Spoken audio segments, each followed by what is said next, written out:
Moore's house at 5072 Hoxhammock Drive in Sanford, Florida to look at roof damage that occurred on February 23rd, 2014. Mr. Moore's roof is approximately 11 years old. It's a 30-year architectural shingle. We're standing on the back left corner of the home, and if we look out, this is the south slope of the roof. The back slope is the west. The reason we're standing at this corner is because this is the storm direction that the storm came. So what I'm going to show you today is where wind caused damage to the shingle. I define shingle damage as creased, torn, or missing shingles. In this case, we have creased shingles and shingles that have been torn through the fastener and shingles that have been torn. So we're going to get a few examples that I pointed out on the roof. The first thing I'd like to point out is the creased shingles, and we can see how they've been creased back by the wind. Same thing here, they've got all creased back by the wind. In addition to this, you see how they're pulled up, and everywhere you're touched, they actually went through the fasteners. If we see right here where my finger is, we're through the fasteners, and you see right here where it's actually physically torn. This condition is in general throughout most of the south and west slopes. As we work our way up the roof to look at some other examples, where I pick up, you can see another example where it's been pulled through the fastener. Let's continue to move up to the roof. Same thing. More examples it's been pulled through the fastener. That one has not, and this one has in the corner. Now, as we looked at the roof, there are several areas that the shingle might actually be lifted. I don't consider unsealed shingles damage. It's only damage that's actually been torn through. So, you see this, for example, it can lift up, but all the shingles are still there. But then when you pick up here, you see, again, it's been torn right through the fastener. Torn right through the fastener. As we move towards the ridge, we see this condition grow, which is expected because this is the highest point. So I'm going to just back up here and get see how these all just lift right up. Here's another example of it being torn right underneath. Lift right up. And I have it marked. That's another one that's been torn. And here. You take a wider view so you can see.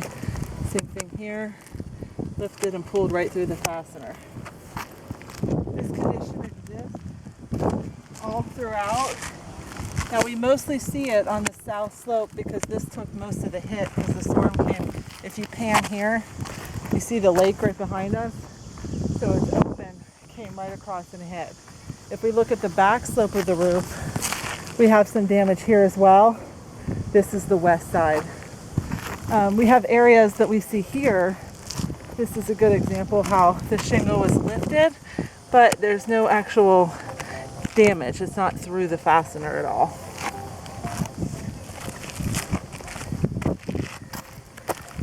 See more air, see again? I don't know if you can hear. Shingle tears. And let's move over here, a wide angle of the roof.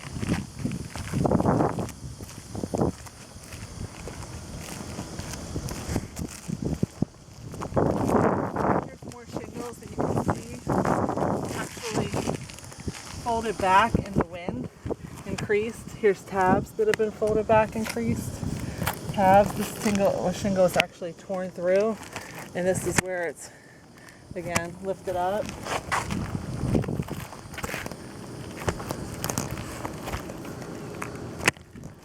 See more of where it's just pulled right through the fastener like that. Now if this happened all across the roof, you could say it's a general condition. We looked at this entire roof. We're only finding this on the south and west slopes, primarily towards the ridge, is what you would expect and consistent with the damage from the storm.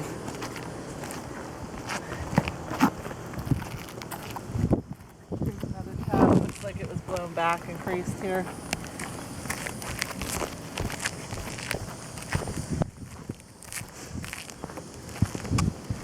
Same thing, looking up here, this is our highest point of the roof. Again, on that south slope, we have the same condition happening throughout here.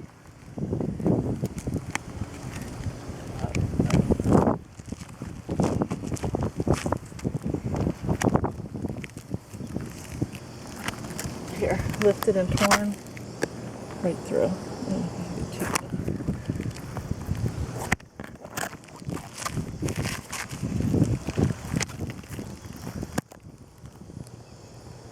Don't get too close because I'm not good looking at it.